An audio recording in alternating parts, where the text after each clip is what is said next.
Welcome, everybody. This is a webinar on building language through play. It's the second part. The first part should be available on the Autism Society of Southeastern Wisconsin. Just one thing before we start.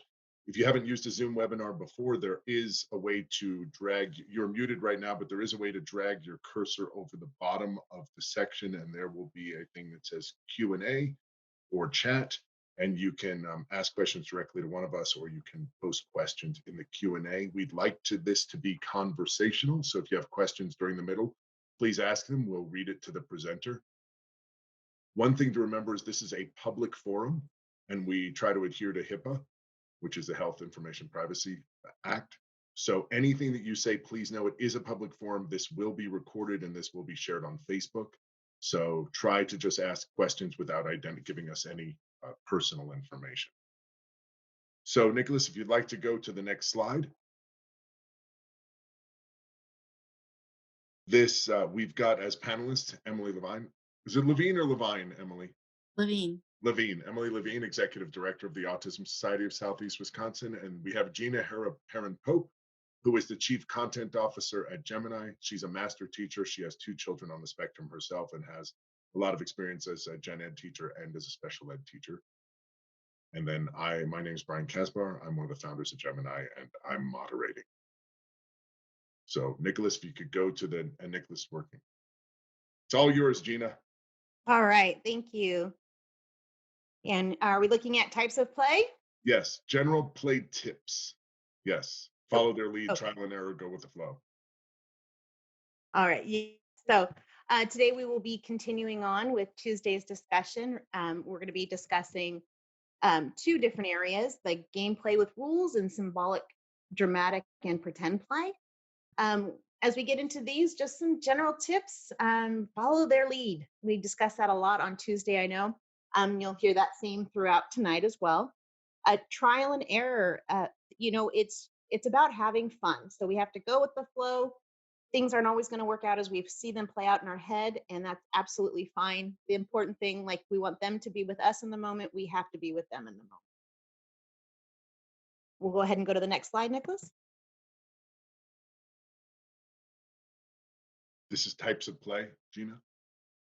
Yes, types of play. So last week we discussed functional play and construction play and a music movement. And let's go ahead and go to the next slide, Nicholas. We have a lot to go over. I want to make sure we have the time. So we have gameplay with rules. Now, cause and effect toys, construction toys, building toys that we discussed, and also movement and games from Tuesday.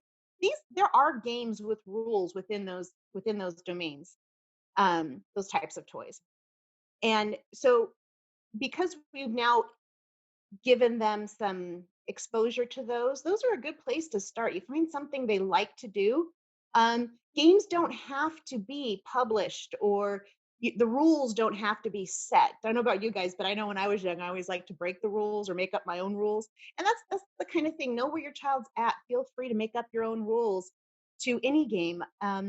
If you find that they're outside, for example, and they love to run, right? So you can just do run, stop, have them do little races, and you time them with the timer, that kind of stuff. Just anything they really enjoy, you can just make rules to it, and engage them. With board games, typically in the school setting, you'll see that we use a lot of card games at very young ages. Things like Go Fish and Old Maid. Old Maid's a great one because it's literally just matching visually. They pull a card from your hand, so you're having that engagement, or you pull a card from their hand, and they're literally just matching identical items. This is a very easy game. It's a great place to start, and it's the end is very clear. Once whoever has all their cards gone and has they win. So they got all their matches first. So it's very good games. Board games. There's tons of different types of board games. I consider Jenga even a bit of a building game, board game, has its rules. So Jenga is one of our family favorite. Believe it or not, there's a million different types of Jengas. They actually have different shapes, different 3D images and stuff. They're really cool. lots of different colors. So we have probably about 7 different Jenga type games. We love those. Um, you also notice I have a picture here of Simon, and this is a cause and effect toy, but if you play it the right way, when someone gets that sound because they couldn't finish the pattern, you just pass it along to the next person and take turns. Turn taking is a big early developmental skill.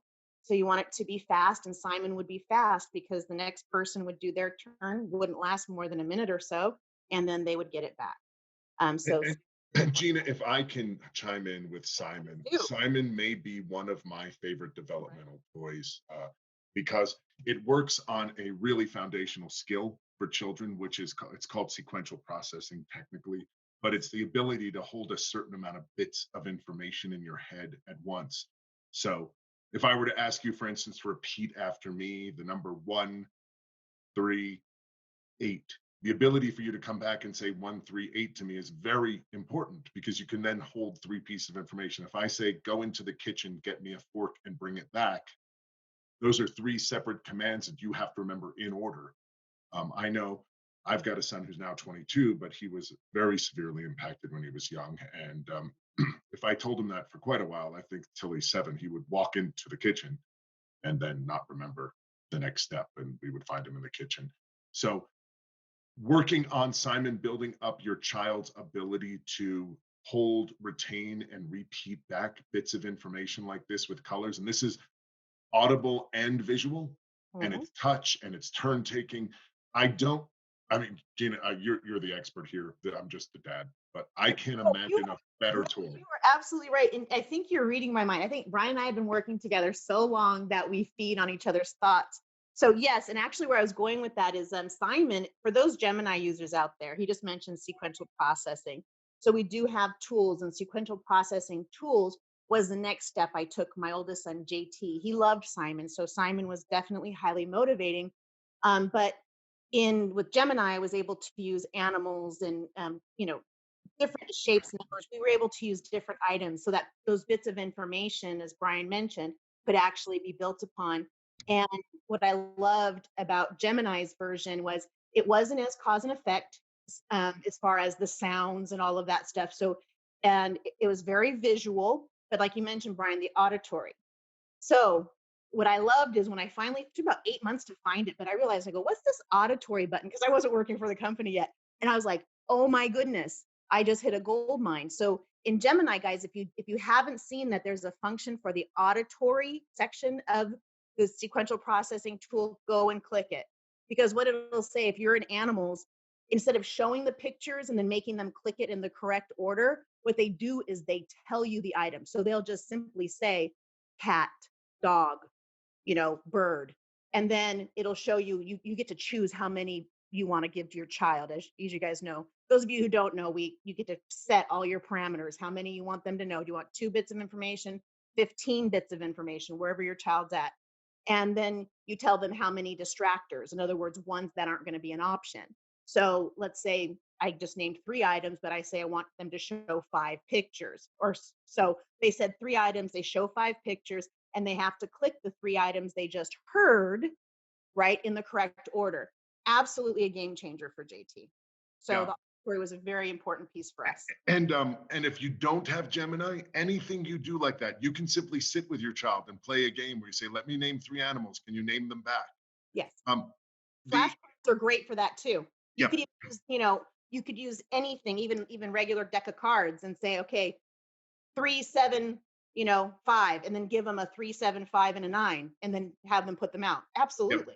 Yeah, Yes. yeah, absolutely do that. And again, and another thing, and sorry to be hijacking this from you, but Oh, with object permanence, with a lot of our kids have a problem when they don't see as it's still there. Some very, very basic form of the old concentration game where that cards are, we have 52 cards that might be covered and flip them over. But let's say you just had 4 right. and you turn over a card and then put it back and say, find the king or whatever it is. Um, that would be a very good, way to do it. And Yes, I and just find those sequential processing games. I'm very big into the research, and I like to let people know what's solidly research based, what's emerging. There's some there's some different opinions on this, but for me, common sense wise, just in order to read, and this is what a lot of people say that sequential processing will lead to literacy. Yes. I need to be able to see the k, a, ch sound, remember them, and synthesize them together so that you can read cat. Yes. And we've noticed with all our kids, until they get a sequential processing ability of 3 units, they can't read. Yes. So, And when I started with JT, it was he could not memorize the phone number for safety reasons, right? So my goal was really he needed to memorize my phone number. So no matter what happens, he could always call me.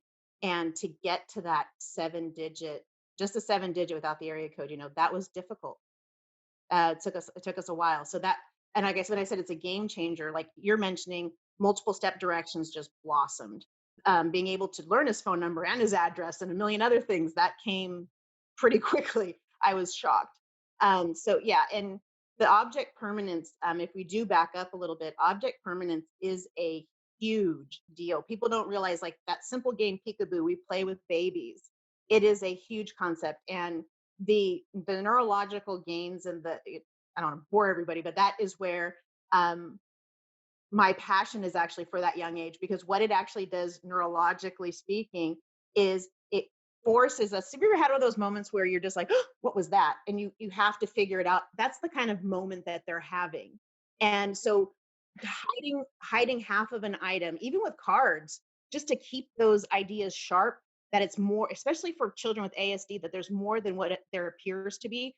If you have just cards on a table, they're counting, and they've already obviously established some sense of object permanence because they know the cookies are in the cupboard and they'll go to the cupboard to get the cookies. But it's a bit different. You constantly want to plug that object permanence, because I will put cards on a table, have maybe a couple of them overlapping another. So like just 5 cards, and then maybe 2 cards underneath. So it's a total of 7. And I will ask, how many cards do you see there? How many cards are there?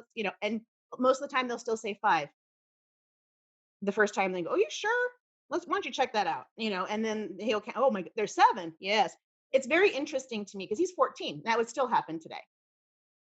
yeah, and one thing that I would like to put in as a rule in these webinars, which I love at the Autism Society parent support meetings on Thursday morning, especially, is they have a knock, acronym knock, or a technical term. If we ever use a term like SLP and you don't know that that's a speech language pathologist, just not, or just ask us in the Q&A. We'll explain it. That object permanence, if it's not been obvious from what Gina's been talking about, is just the idea that when you don't see something, it still exists. If I put a ball in a box and close a lid, it's still there. If I have the 5 of hearts and I turn it over and you only see the back of the card, it's still there and it's still the 5 of hearts. It's a very big conceptual thing. And Yeah, it starts out very young. So let's say you have a child that has a pacifier. When they're really, really young, infant, pacifier falls out of their mouth. It could be right there on their chest. They cry. They don't, it's just not in their mouth. Eventually, when your child starts searching for it in the bedding because they just woke up from a nap, they know their pacifier is there somewhere. They're a toddler, and they're searching for that pacifier. They've already established the basics of object permanence. They realize that they know it's here. They went to bed with it, and it's somewhere in this. That's very early signs that object permanence is there. and so hopefully what you'll see as she's explaining all these concepts is each of these is just a suggestion of a Yes. type of toy. Jenga, it doesn't have to be Jenga. It doesn't have to be Simon. Although Simon's one of the few where I go, it's cheap, it's easy, you get it on Amazon. I mean, I use it with my own neurotypical kids to build their sequential process. Absolutely. This isn't just for special needs kids. These are all great strategies regardless.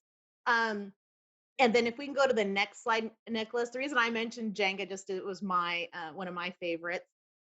And honestly, it was more with my neurotypical kids.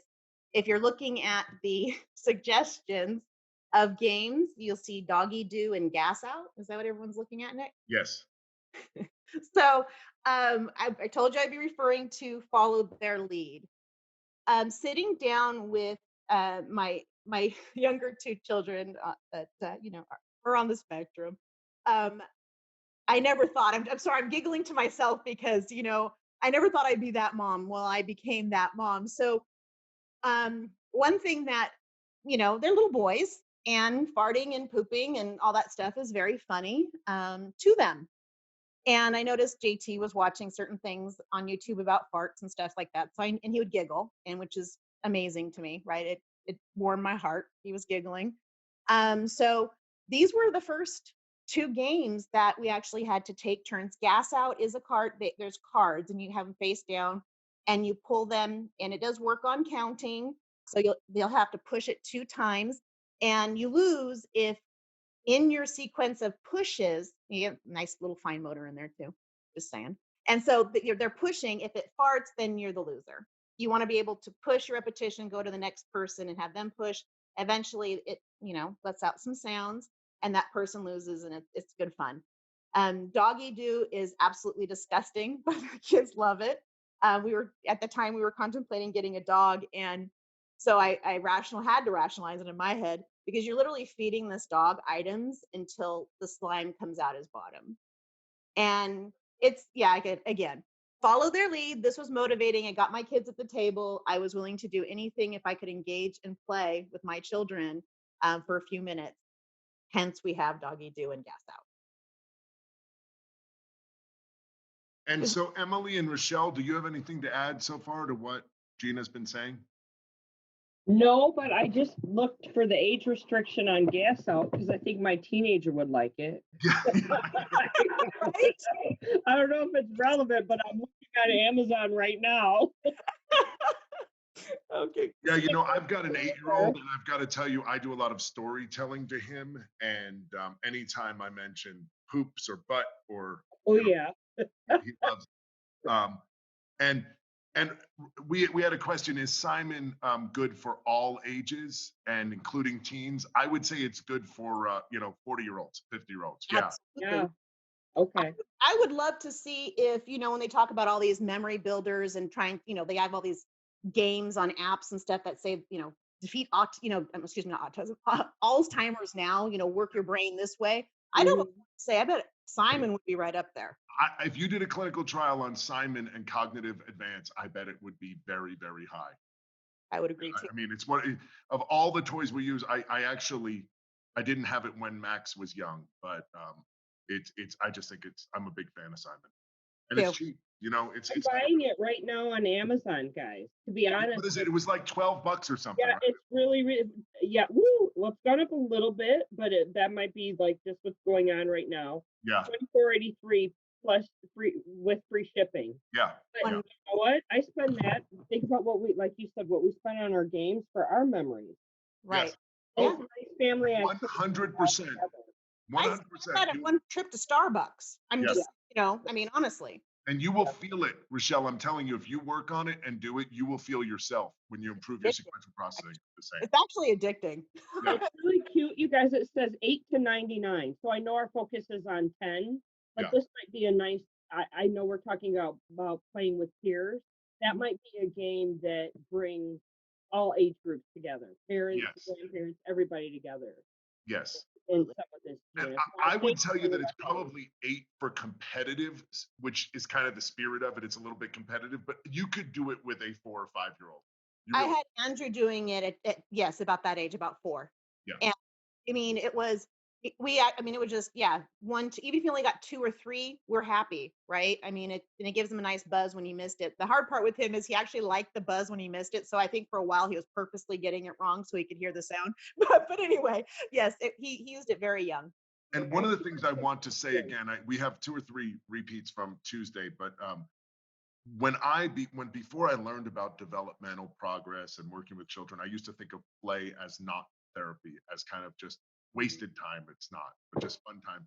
Whereas what I've learned since is that play therapy is the highest form of therapy. So absolutely, if you can manage to get any of these games and work on any of these skills, on gross motor, which is making big movements with your body and building, or fine motor with cutting. There's a reason we all cut things out in kindergarten. It's not to have fun. They're working on our little skills with our fingers.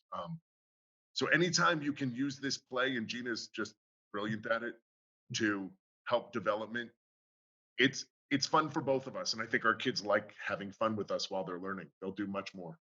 And I will say too, sometimes I get, complaints from parents, and this is hey, I've been there. I'm sure you guys can relate as well.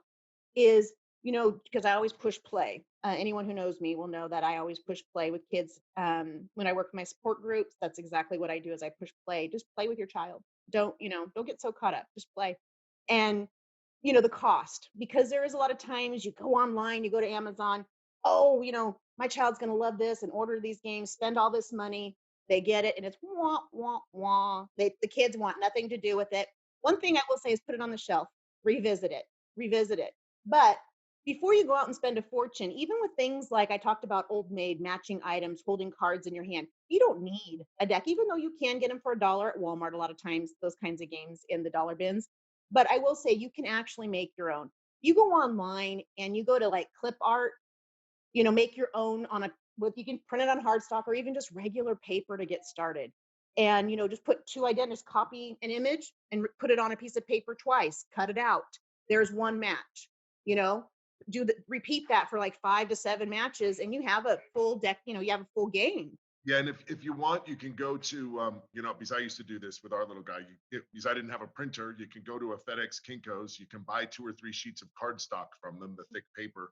Put it in their printer. It's 8 cents each for the print. You can print multiple things on it, and they've got that big paper cutter right there.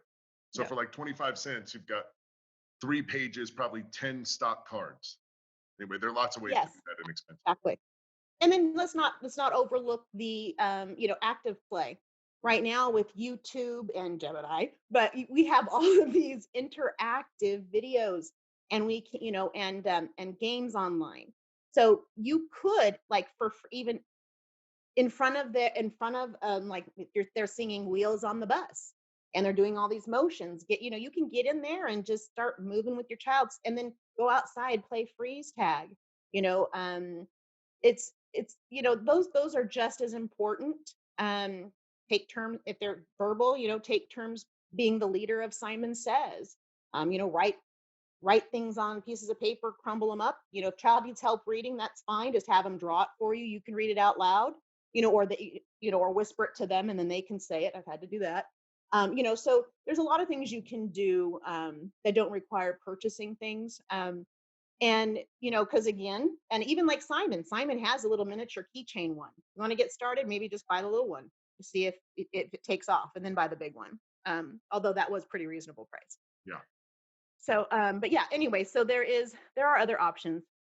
But can we go ahead and move on to? Yep. Sorry, I hijacked you. No. This was great. No, very important. But my favorite is pretend play. And I just want to start out and tell you that I don't know I think most parents, when you've been in the gamut of a special needs child, there's one goal that your child's had, that when you hear that goal or that milestone, if you will, it's like nails on a chalkboard. Mine is feed the baby. Wanted JT to feed the baby. That's literally what the goal was, feed the baby. Not a pretend action, it was feed the baby. Had I known then what I know now 14 years ago, I probably would have told him it's ridiculous. But nonetheless, I digress. So with Feed the Baby, with this pretend play, I really got engrossed with it because I had a teacher literally tell me that pretend play skills determines, cognitive ability, imagination. I mean, like, basically she was going to tell my child's mental capacity would be stunted if he couldn't pretend play. Basically what the gist I got from whatever she said. And so it became this passion of mine. And actually, it made sense because, I loved drama when I was in high school and college and whatever. So this was, it was really hard for me to understand why my child wouldn't pretend play. But here's my thing. I'm here to tell you is they probably are. We're just not always equipped to recognize it. I actually think where they tell me, children with, that are inflicted with ASD, they tend to, this tends to be one of their weakest areas. I don't know. I don't know if I necessarily agree with that. No, I'm not a specialist. I'm not a doctor. But I will say, if we allow ourselves to just watch them, learn from them as much as they learn from us, I think you will see that they have this ability pretty innately, in my opinion, as another child. They just need more encouragement because they lack maybe the language skills or something to get it out. But I think they're doing it in their minds. That's just my opinion. And they may do it in a way that we don't understand. Exactly. So sometimes you just have to sit and go, I am going outside the box of what I expect. And like you said in the beginning, follow your child. What are they doing? Try to understand them. Yep. My wife, when her image to me was, she said, look, Max to a certain extent likes to be alone. and he's sitting on an island, and there's a bridge to that island.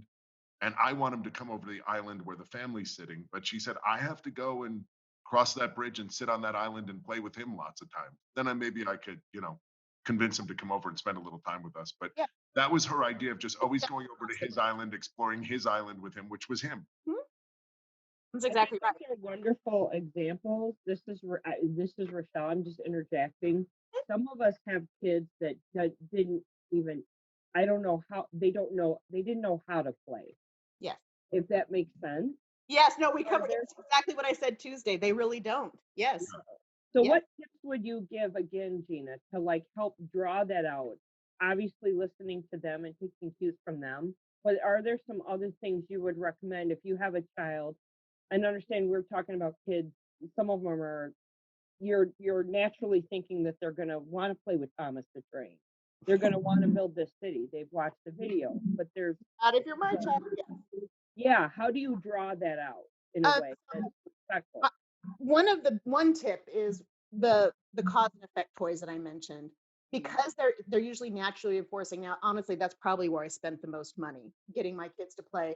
I admitted very openly it was not an area I probably started young enough. And maybe they still wouldn't have gravitated towards it. I don't know. They literally had no play skills.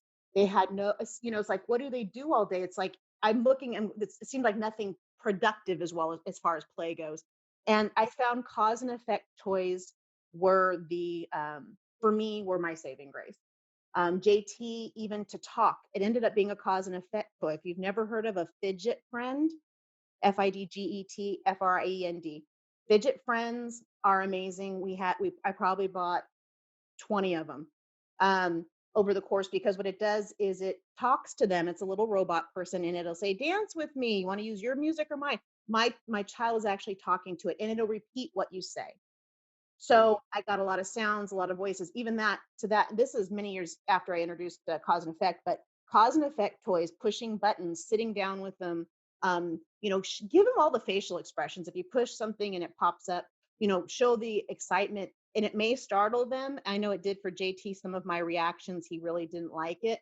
At the time, I just continued to do it, and he kind of just tolerated me after a while. But the cause and effect toys, that was the first real engagement piece for me. Yeah, Rochelle, I'll tell you, Max, my son, he's 23 now, but when he was 3 and he got his diagnosis, he was low muscle tone. He was not engaged. He was,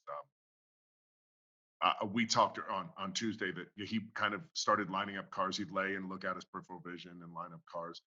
The first thing I would do for a child who's not really engaging with me, which I did with Max, is you get down on the floor with him. And then I would watch him. Why did he line it up in a certain way? And then I would try to figure it out, and I would do it. And I said on Tuesday, I remember one time when I think I got it right, and he looked at me just for a fleeting second, like it's almost like, dude, you figured that out. And then he just looked back and he went into his own thing. And that was the one. Then the other one, when he didn't have very good motor skills, I would build something like a Jenga. We had the more standard building blocks with the arches, kind of like from the 50s, 60s. And I would build something. And now what I found with Max, and he still got a little of this in it, if I celebrated him doing something naughty, it confused him but engaged him. Right? True. So I would be building it carefully and I'd keep him away. And then I'd let him knock it down and I'd be like, yes, good job. And it would throw him off. I just made a huge mess, knocked everything around, and you're applauding me. That's awesome. Yeah.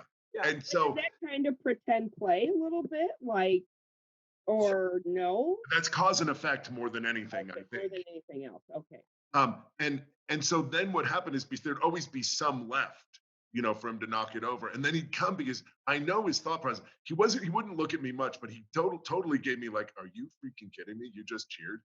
And then like, I bet you won't cheer this time. And he'd knock the rest of it down and I'd cheer again. And then he'd smile and he'd walk off. That's what I got. No. But then that's kind of became our thing, is that he would come over and knock stuff over. So Brian, you know what else that is that's the beginning of a conversation. Yes, exactly. And that's the building of a relationship.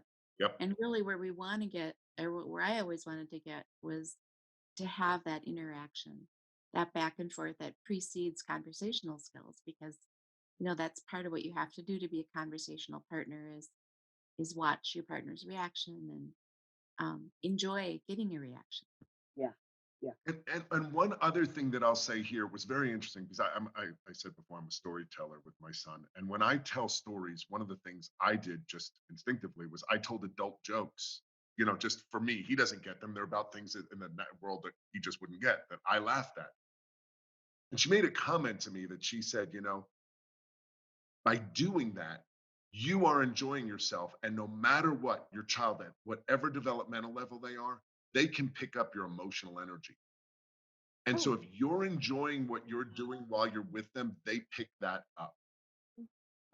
And they're going to want to do more of the things that are making you happy and make them happy. So if all of these activities, I would highly recommend that do something you enjoy too. I had a lot of fun with building it up, and then he would knock it down. I just thought it was funny, and it was a little snarky. And that one glance I would get was so complex for me, of a child who had very simple emotional conversation. That one look was so complex, it was like the highlight of my day. Absolutely. And I think that's another thing to remember as we venture into play too, is that if it's new, if it's novel for your child, you may only get that 3-second knockdown time. It doesn't make it any less valuable than a 30-minute speech session with an SLP. Yeah. Even if it's just those few seconds, knocking them down, looking at you praising them, high five, you just planted a seed. And that's the thing we need to walk away. Again, that's why I always say it's, have a goal in mind. And I think, Rochelle, you hit it. It's like we all want our children to have this socialization, these play skills, these goals. Those are the goals we see in the future. And just know it's not a race to get there. It's not these big leaps and bounds. It's those little seconds. It's those fleeting moments, that one smile, and then they run off, and we'll just do it again later on in the day or tomorrow. So the having a large, excuse me, guys, sorry, that's my little guy. Sorry. So I think that's an important, very important, Brian, and I'm glad you brought that up. So as we go through this, even if they only pull 2 matches of a cards, like even an Old Maid, and they found a match, if you can tell they're done, applaud them for that match, and you're done. There is follow their lead in that beginning and end time. I guess would be a good place to start as well. Follow their lead for all of that, is all the timing. I would rather move a mule off of where he doesn't want to go, than have Max play a minute more than he wanted to play.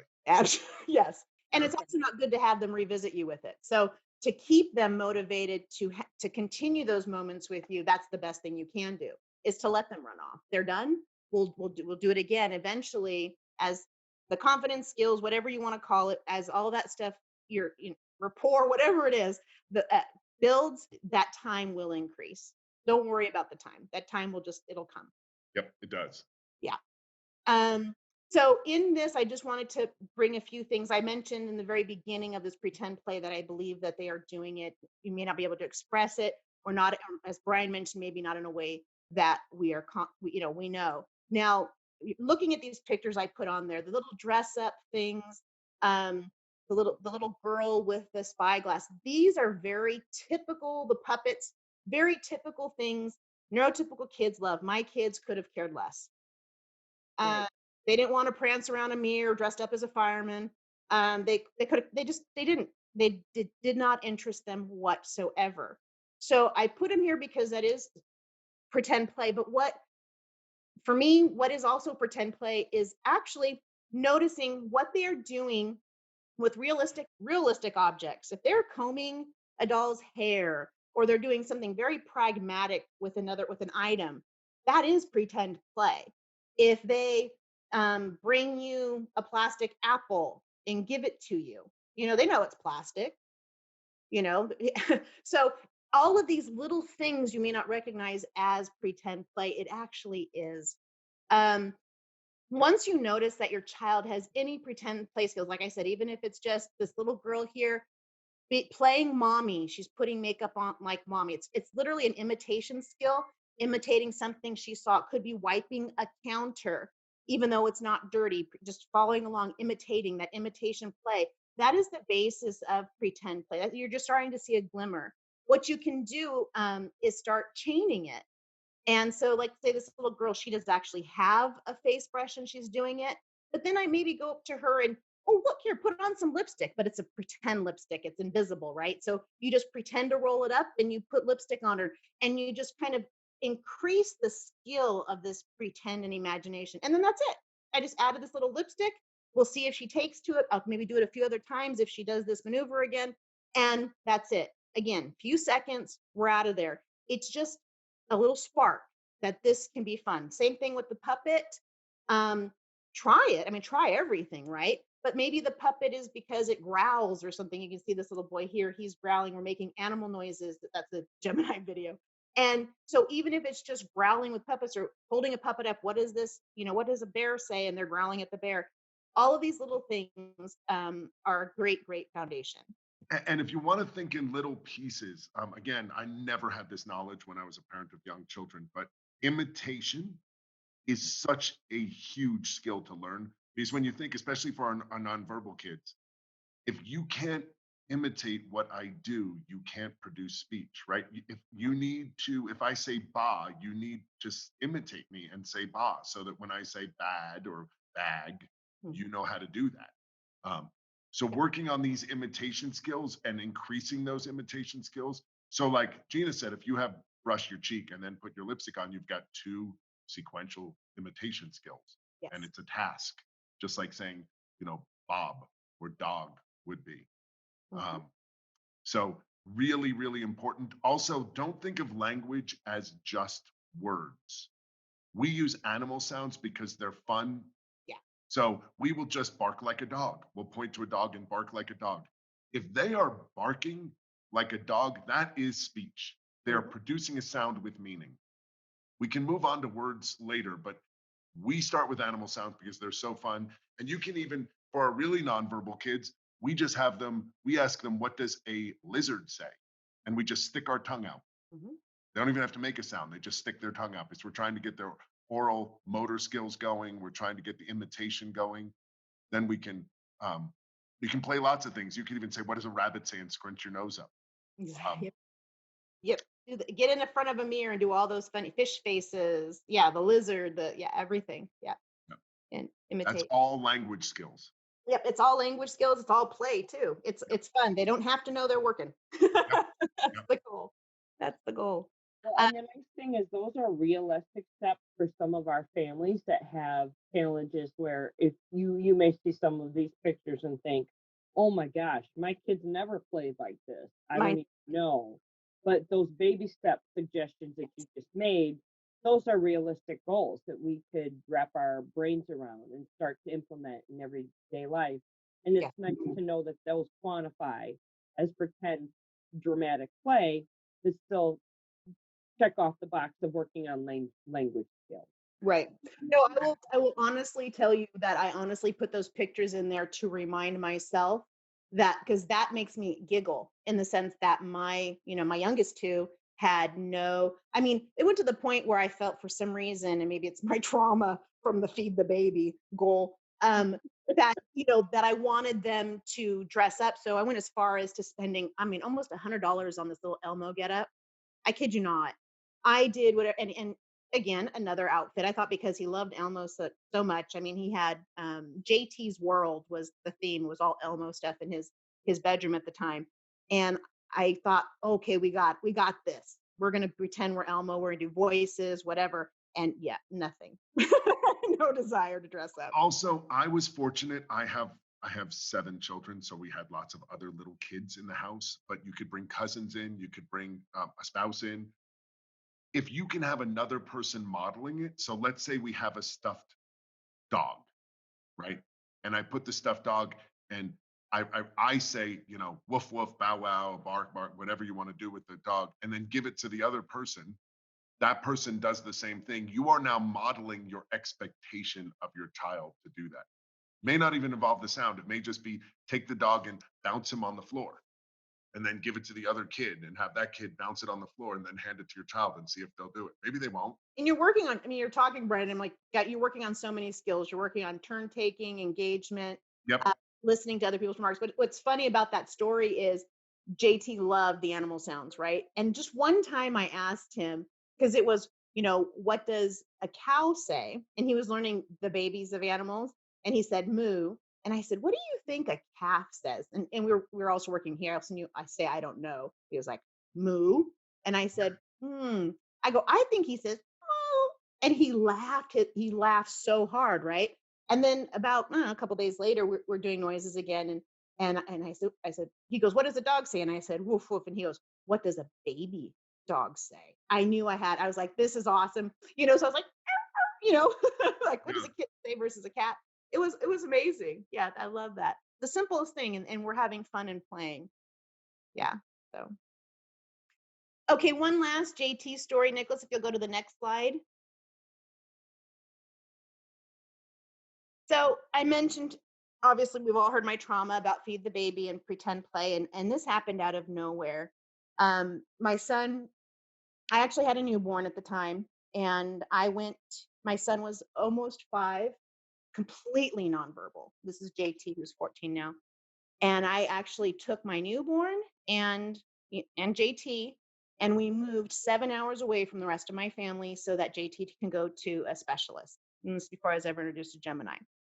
And I lived there for 9 months, did 1 school year so that we could go to this special speech clinic for him.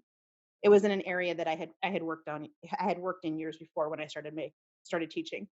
And so I'm sitting there one day, and he's at the kitchen counter, and I put on his YouTube. That kid could maneuver YouTube at 3. I kid you not. And so he was watching these videos. He was watching these Jack in the Box videos. And it was just a Jack in the Box, and the kid is very close up on the Jack in the Box. You can see the hand winding, the dun dun dun dun dun dun, and until it pops up. And she's watching it over and over. And all of a sudden, my son jumps up, and I'm like, where's he going? I thought something was wrong, and I followed him. He goes into the bathroom and grabs the tissue box, takes the tissue box back to the video. And then I see him watching the video, and he's pretending to turn a lever, turning it like and then as soon as it popped up, he took a tissue and he pulled it up. I couldn't believe that. I mean, talk about pretend play, and they want him to feed the baby. Seriously? So he had that. The reason I'm bringing this up is I was like, yes. And again, I've always been play-based. So my next thing is, this is awesome. He went to bed that night with that tissue box. I prayed. We had a great time. And here I'm thinking, okay, we're going to decorate that box the next day. I'm going to make this his. I'm going to let him put stickers all over it. This epic fail. He had no interest in art. What was I thinking? Absolutely no interest in art. So when I realized, just by the look on his face when I had all these art supplies out in his wonderful Jack in the Box, because he didn't own a Jack in the Box yet. So, and I'm looking, and I want him to almost like, you want me to deface my Jack in the Box? I don't know what, but I realized I was on the wrong track. So long story short, he gets home from school. I collected all of the boxes of tissue throughout my house. And because that's what he likes to do. He likes to order things. He wants to go through one by one, his DVDs, that kind of thing. It's always all patterning with him. So I had about, several boxes, over a dozen actually. And he went one by one then he lined them up. He'd do the video, he'd watch the video, he'd do it. But I was there with him, engaging with him. I had mine, we're doing it together. And that was our first pretend play experience together. And I just wanted to share that. That was an absolute amazing thing. Nothing I could have ever planned for. And Gina, one of the things I would also say, the whole idea of Gemini came from my wife noticing at age 3. This is a diagnosis of a severely impacted autism. He was, like I said, low muscle tone, no language, wouldn't look at anybody, wouldn't engage. He was bad. But he watched Land Before Time, which was his favorite one. And when a rock came rolling down, he dove underneath the coffee table. So this is a child who wouldn't imitate anything in real life, but all of a sudden was actively engaging with video. And we know now because and he understood danger, which is incredible. Yes, and he understood. Yeah, I mean, it was just crazy. And because the other dinosaurs dove below something, so he was imitating them. So the fact that he imitated something on a screen, that may be something else for parents to do. Yeah. Notice if your child is imitating something on screen, and then imitate it with them. Call attention to it by doing it with them and making it a game and playing, because these imitation skills are enormous. I can't understate that or overstate that enough. Imitation is the foundation of everything you're doing. Figure out a way to get them to imitate.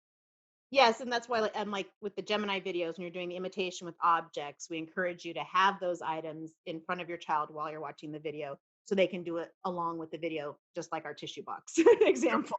Yeah. Yep. Yeah. Okay. Next slide. Yes. You know what? Okay, this is the last slide. It covers a lot. I didn't want to rush through this, but I just noticed the time. Yeah. So in fostering early social skills, I mentioned on Tuesday, before we can become social and engage with others in any skill area, you want to feel proficient on it. Our children are no different, especially, we hear that it's very common that they have trouble with play skills. So making sure that when you start engagement and social interaction, that you know what they're comfortable doing, what their abilities are, and just introduce a person to that. So if you're having success, if it's just one song, and again, this could just be a few minutes, just like that individual time. If it's just a few minutes of having a peer or a sibling with them, doing something they love and are highly motivated to do, that's play, that's where the facilitation should come in. For nonverbal kiddos, you're going to want to model the language and facilitate more with the peers. I will say, once you begin to see that there is one thing I didn't do well, so it's all learning it from experience, is once they do start to engage, whether it be the peer or the sibling, they're learning to talk to one another at the level they're playing, they're having a good time. Make sure you take a step back, not a leap, but definitely allow them time to connect together and excuse me. Sorry, my child's having a tantrum in case you can't hear it in the background. My husband's dealing with it, so I apologize if it's distracting. So anyway, so I would try to say that as you introduce for just a minute or two at a time, you take a step back, let them continue a game. Maybe you've gotten them started, let them continue a game, or just to play freeze tag on their own, watch them from the window. The more we can do to slowly allow them, you'll notice at that point, maybe they'll start initiating with others that aren't as familiar as a comment, like a peer or a sibling. So that for me was key when wanting to get my children to play with maybe quote unquote strangers, strange kids on the playground they didn't really know, was a lot of facilitation. And JT still doesn't do it. He's just not interested.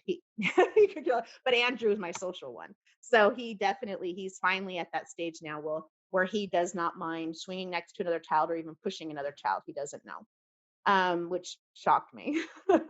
So facilitation, just slowly but surely. Are there any questions? This slide kind of covers a lot. Anyone want to add to facilitation and facilitating play? You had 7 kids, Brian. You have to have some insight on this. Yeah, we would always have, one of the things Max liked was, even when he was minimally verbal, he was physical. By the time he was now like 6 years old, 5 years old, he did like to climb.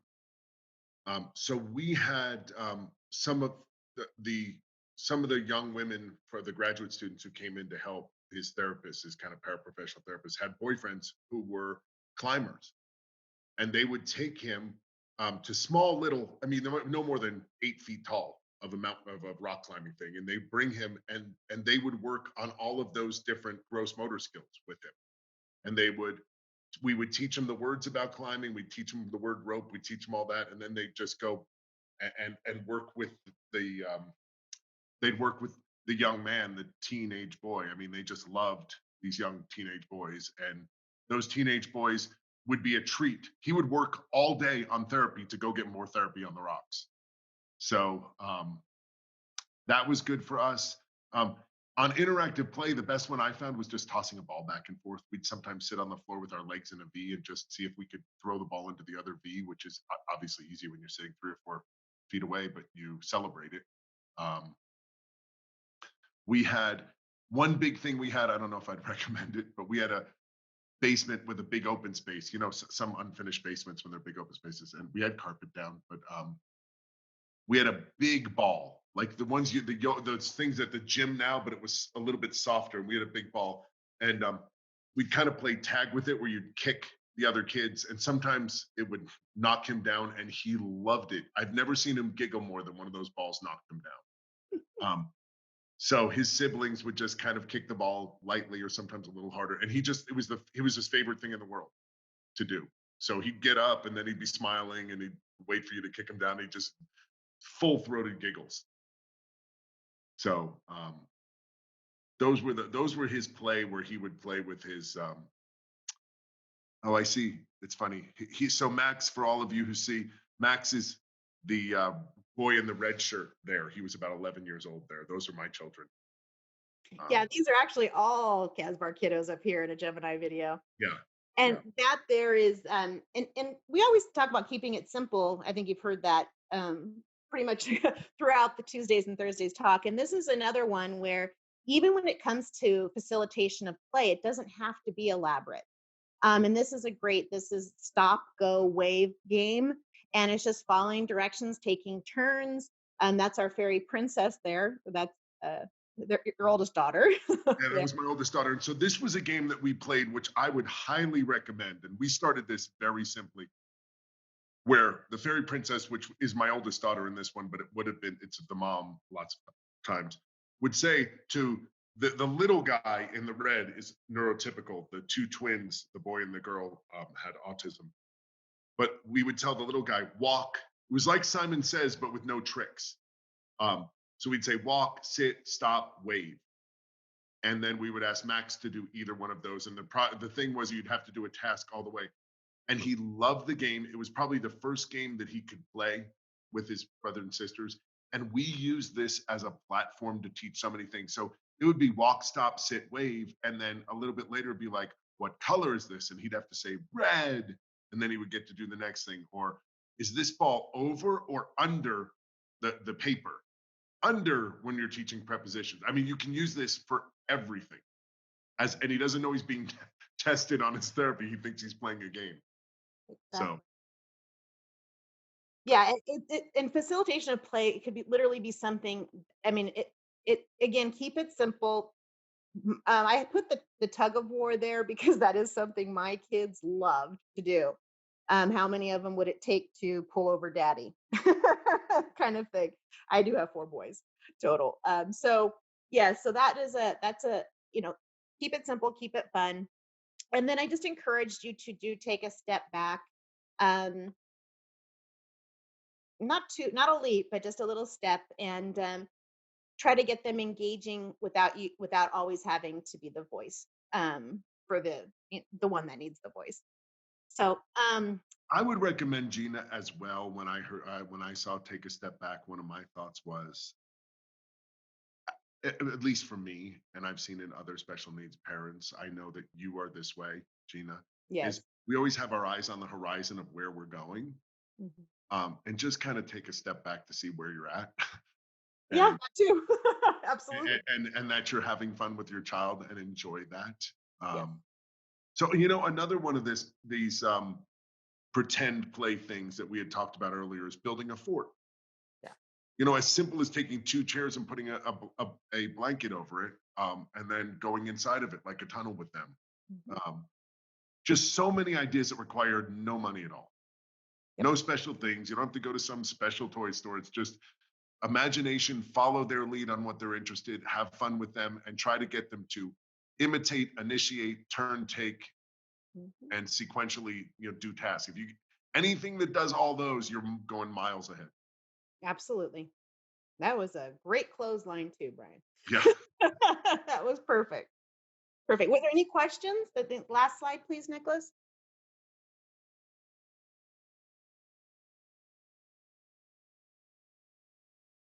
If you don't have questions, can we know, was it helpful? Did this seem age appropriate to you?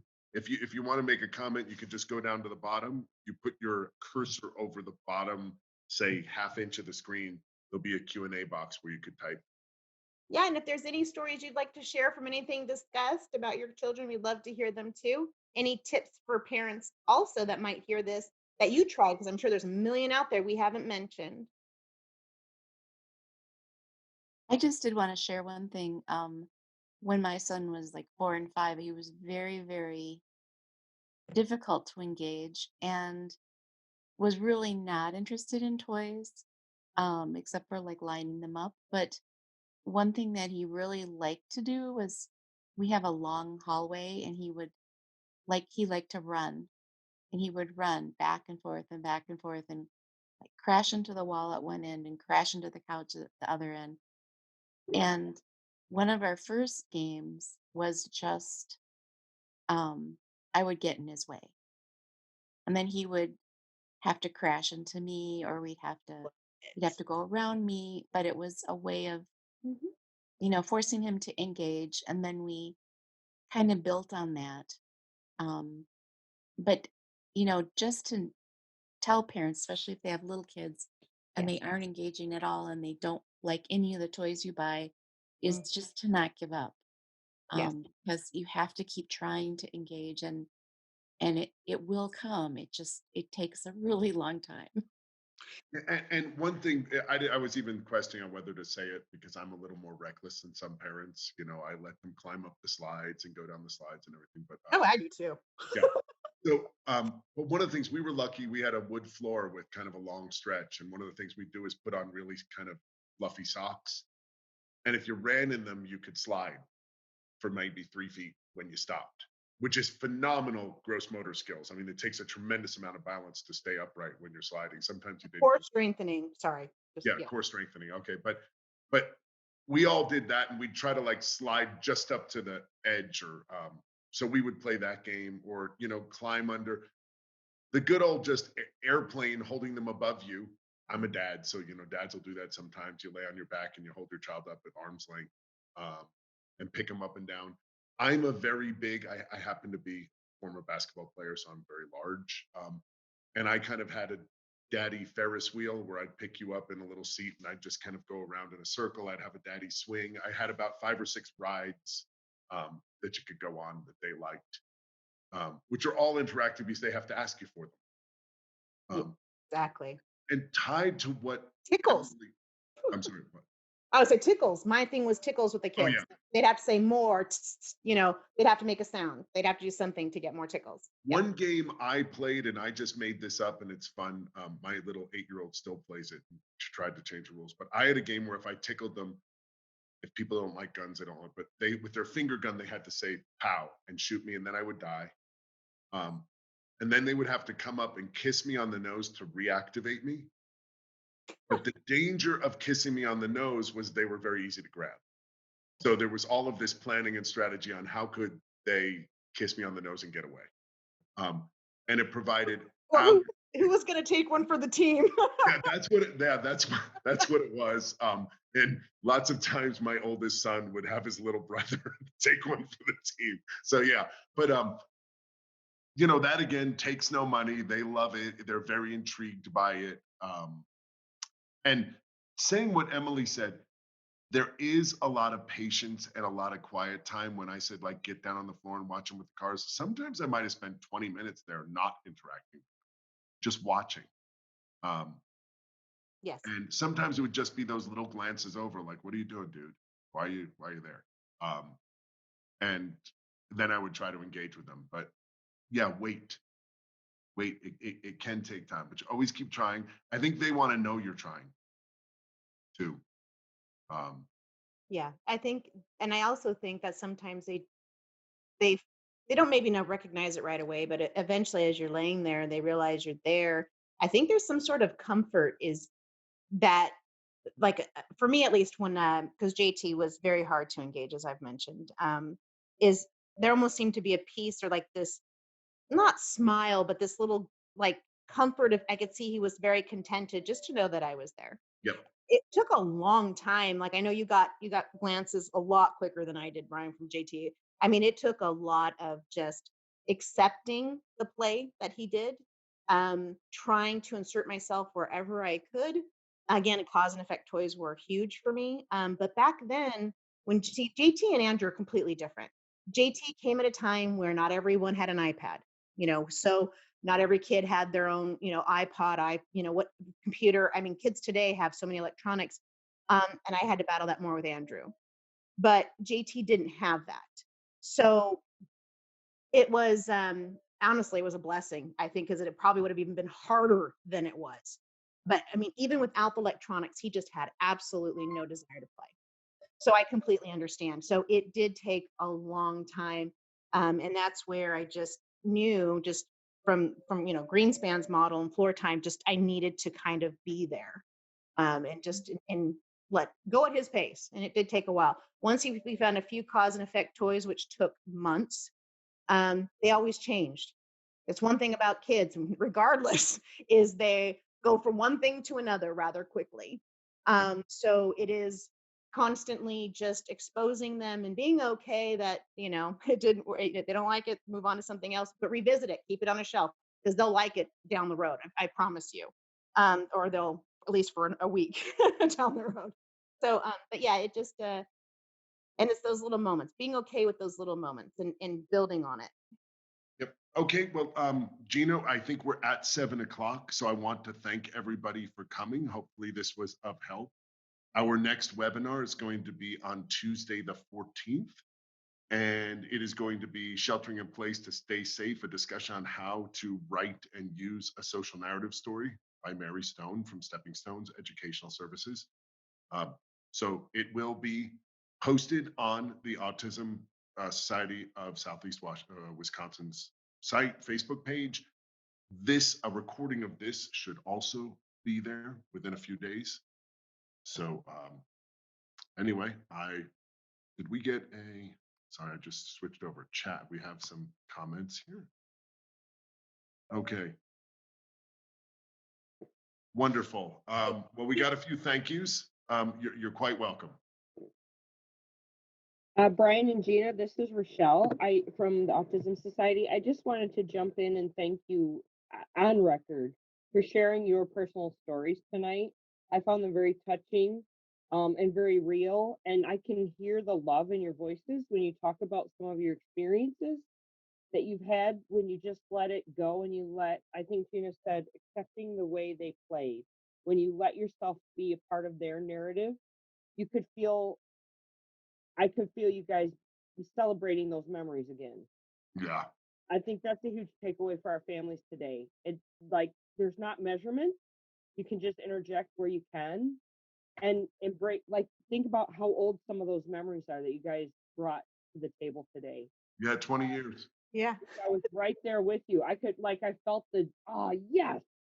We made it. We did something. This was awesome. When you decided to be part of their narrative. That's pretty cool. Thank you, Rochelle. Yeah, it brings tears to my eyes, some of these moments. And there are plenty of times we all go through those moments. We don't know we can't believe how far we've come. And it is amazing. But thank you very much. Absolutely. And I ordered Simon, and I will take a family picture when it comes. Okay. I promise to share. No gas out? Come on. Yeah, easy does it, sister. He's 14. I think I'll never live it down. Oh, he'll love it. He'll go behind. He'll be pushing it just to make you hear it. You'll have family stories in 2040 all about it. This was really awesome. Really touching, you guys. Thank you for this. Okay. Thank you. Have a great night, everyone. Thank you all. Have a great night. Thanks. Okay. Bye-bye. Thanks. Bye.